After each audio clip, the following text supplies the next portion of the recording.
This bill came out of some media reports that I saw in LA. There were groups who wanted the LA City Council to enact an ordinance that would require hotels and motels to accept housing vouchers in order to make permanent Operation Room Key, which was an initiative that California and many other states engaged in on a voluntary basis during the COVID-19 pandemic, where hotels and motels came together to house individuals experiencing homelessness in order to not have congregate care settings to spread COVID. I think that that kind of draconian policy to force hotels and motels to accept these vouchers, however nobly thought out it might be, would decimate our tourism and lodging industry. This is saying cities and towns cannot force in their community this type of woefully misguided policy. We want to protect our tourism and lodging. We want to protect property rights. If you just Google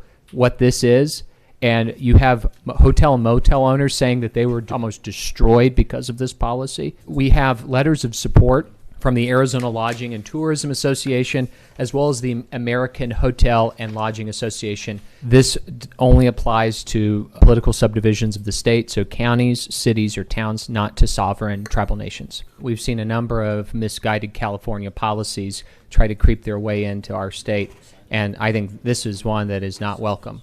There's been decisions that government makes, or certain subsections or municipalities, cities and towns make in their response to whether it's a crisis or whether it's a response to a social happening, where if we are reactive, it costs people their livelihood, their businesses, their restaurants. And, sure, we can come in and clean up after, but there is serious damage done. I think that's what we're trying to get to, is you can't mandate the requirement. We want to let free markets work. I think the bigger issue with this, and really the spirit of this bill, is to make sure that private businesses that do not want to have anything to do with the voucher program have the freedom to say so. This is a great bill, in my opinion. Preempting is exactly what we should be doing. We should be looking in the future. We should be trying to predict what's going to happen. We should not allow these kinds of things to be happening to our hotel motel owners. Hotel owners were forced to take from hospitals those folks that were contaminated with the COVID-19 virus. So you've taken a private business owner at the direction of government, forced them to take someone who is afflicted with a unknown disease at the time, and you put them in someone's private building. I can't think of any worse government overreach with that.